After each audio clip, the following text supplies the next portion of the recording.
हमारे साथ प्रोफेसर रतन लाल हैं। मैं उनसे पूछूंगी कि ये वो मंडल कमीशन की जो 27% आरक्षण वाली बात थी उसको वो किस तरह से देखते हैं। आज जब नीट आरक्षण को लेकर मुद्दा उठ रहा है, प्रदर्शन हो रहे थे, वो इस चीज़ को किस तरह से देखते हैं। सर आप मुझे बताइए कि क्या अभी भी लोगों को जागरूक होने की ज़रूरत है? डेफिनेटली। और 27% जो आरक्षण है वो उसी तरीके से है कि दिल में सुराख हो और ऊपर बैंडेड लगा रहे हैं। तो पहले तो किसके पास क्या है, कितना है, सबसे पहले तो ब्राह्मण की या बनियों की और ठाकुरों की जनसंख्या होनी चाहिए, और उनके घर में कितना फ्रिज है, कितना कार है और कितना प्रॉपर्टी है वो भी सामने आना चाहिए। और जब तक जाति जनगणना नहीं होगी तब तक कौन किसके पास क्या है कैसे पता लगेगा, राइट। तो यहाँ पेड़ पौधा पक्षी सबका गिनती हो रहा है, लेकिन ओबीसी की गिनती नहीं होगी। तो इसलिए हमें लगता है कि मंडल कमीशन की जब आप बात करते हैं तो सिर्फ 27% आरक्षण नहीं, उसमें 40 रिकमेंडेशंस थे, और 40 में से 2 ही रिकमेंडेशंस पार्शियल तौर पे लागू हुए, वो भी लागू नहीं हुए। अभी 27% नौकरी में आरक्षण भी लागू नहीं, ठीक है।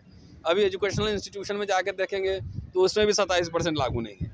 तो ये मोटे तौर पर ये एक जनेऊ लीला जिसको हम बोलते हैं कि शर्ट उतार लिया, हल्ला किया तो टाई पहना दिया। तो इसलिए मुझे लगता है कि मंडल कमीशन अगर उनको याद करना है तो उनको संपूर्णता में याद किया जाए, और उनको यही सच्ची आदरांजलि होगी कि वो कम से कम जो है उनके रिकमेंडेशंस को लागू किए जाए। सर बीजेपी सरकार में अभी मंत्रिमंडल गठन हुआ, 27 जो ओबीसी एसटी लोगों को शामिल किया गया, तो क्या ये उनका जो बाकी जो ओबीसी एसटी है उनका नेतृत्व संभाल पाएंगे, या क्या ये समर्थन देंगे, या ये सब से नहीं होगा ना, मंत्री से कुछ नहीं होता है। जब तक आप लोग सोशल एक्टिविस्ट, सोशल मीडिया ये सब जागृत नहीं होगा तो मंत्री लोग क्या करेगा। ये सब तो तनख्वाह लेने वाला है। अनुप्रिया पटेल के साथ डेलीगेशन गया था मिलने, वो कब गया? जब सोशल मीडिया पे जाति जनगणना और नीट को लेकर पूरा हंगामा मचा। तो हमारे नेता लोग सोए हुए लोग हैं, इनको मंत्रालय, लाल बंगला, लाल बत्ती चाहिए। इसके अलावा जब तक ये भी बात सही है कि जिसका समाज जिंदा होता है राजनीति उसी की जीवित होती है। तो लोग सड़क पे आएंगे, नेता सब ठीक हो जाएगा। साउथ में देखा गया था जब नीट आरक्षण को लेकर प्रदर्शन चल रहा था, साउथ के लोग बहुत ज़्यादा सेलिब्रिटीज़ लोग समर्थन देते हैं, हमारे ही देश के लोग उसके खिलाफ हो जाते हैं। आधी राजनीतिक पार्टियां समर्थन में, आधी राजनीतिक पार्टी। हमारे इधर जो हिंदी प्रदेश के दलित पिछड़े नेता हैं ना, वो जनेऊ लीला का शिकार है। कोई परशुराम का मंदिर बनवा रहा है, कोई विष्णु का मंदिर बनवा रहा है, कोई राम मंदिर बनवा रहा है। तो ये बताए ना कि आखिर पिछड़ों की हकमारी किसने की है, ये तो बताना पड़ेगा ना। इंग्लैंड का आदमी हक मार लिया है, बांग्लादेश का आके मार लिया है, पाकिस्तान का मार, किसने मारा है, ये तो बताना पड़ेगा।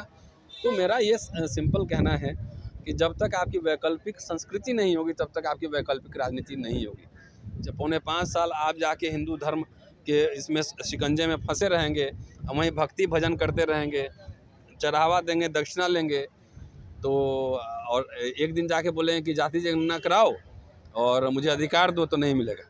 तो अभी कितना और लड़ना पड़ेगा सर इस चीज़ को लेकर? हजारों साल से लड़ाई जारी है, आज से थोड़ी, गौतम बुद्ध के ज़माने से लेकर अब तक जारी है। अभी और लड़ना पड़ेगा। हमारी पीढ़ियां, हमारे बाद की पीढ़ियां अभी ख़त्म होंगी तब भी लड़ना पड़ेगा। एक दिन में इसका फैसला नहीं होगा, क्योंकि ब्राह्मणवाद एक पूरा तंत्र है, समझिए। वो आपको पता नहीं लगेगा। जैसे ब्लाइंड आदमी से किसी ने पूछा कि हाथी कैसा है, तो पूँछ पकड़ा तो उसको कुछ और दिखा, सूंड पकड़ा कुछ और दिखा, ये टांग पकड़ा कुछ और दिखा। तो उसी तरह है, वो क्या करेगा नहीं करेगा, आप ही के भाई को आप नेता बना देगा और आप ही को पिटवाएगा।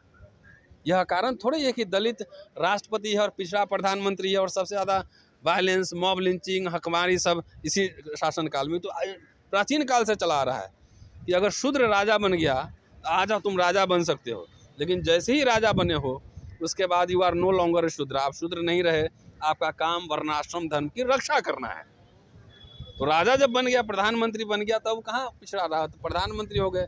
अब जो पुरोहित बोलेगा वो बात मानना है, तो जो आरएसएस इनको समझाएगा वो बात मानना है। तो इसलिए ये तो प्राचीन काल से चला आ रहा है ना। लेकिन सर हम अभी खबरों में ज़्यादातर आ रहा है कि जो ओबीसी है वो अपने आप को बहुत दबंग समझता है, हर जगह वो शोषित लोगों का ही शोषण करता है और अपने आप को इतना दबंग तो है ही ना। अब ऐसा है, सवाल है, ये सब विचार की लड़ाई होती है, ठीक है।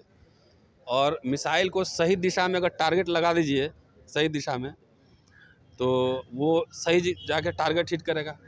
अब कई लोग कहते हैं कि ओबीसी दलित का शोषण करते हैं, ठीक है, मान लिया भाई। ओबीसी के पास तो खाने के लिए था, सब कुछ था, गाय भैंस था, ताकत था, मजबूत था और अनटचेबिलिटी नहीं थी, तो वो लाठी था मान लीजिए, तो आपको पीटा, तो आप में बुद्धि है तो उस लाठी का इस्तेमाल करके आप दुश्मन पिटवा लीजिए ना, लाठी का उपयोग करके दुश्मन पिटवा लीजिए।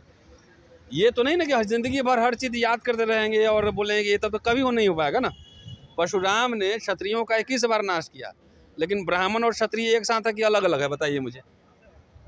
हमारे लोगों में तो दिक्कत है ना कि थोड़ा सा बचपन में चींटी काट लिया होगा ना, वो भी याद रखेंगे 60 साल में जाके, समझ रहे हैं। तो वहाँ तो क्षत्रियों का 21 बार नाश करने का उन्हीं के शास्त्रों में है, तब भी दोनों मिलकर राज कर रहे हैं, क्योंकि वो रूलिंग क्लास है, आइडियोलॉजी से चलता है, ठीक है। ये सब लीला समझने की है। चलिए शुक्रिया, थैंक यू। तो ये थे हमारे साथ प्रोफेसर रतनलाल, जिन्होंने बताया कि अभी भी ओबीसी वर्ग, एससी वर्ग को जागरूक होने की ज़रूरत है। उन्होंने बताया कि किस तरह से मंडल कमीशन की जो लागू शर्तें थी, जो उन्होंने बातें बोली थी, वो भी अभी पूरी तरह से लागू नहीं हो सकी। बबीता गौतम के साथ आप देख रहे हैं द मूक नायक।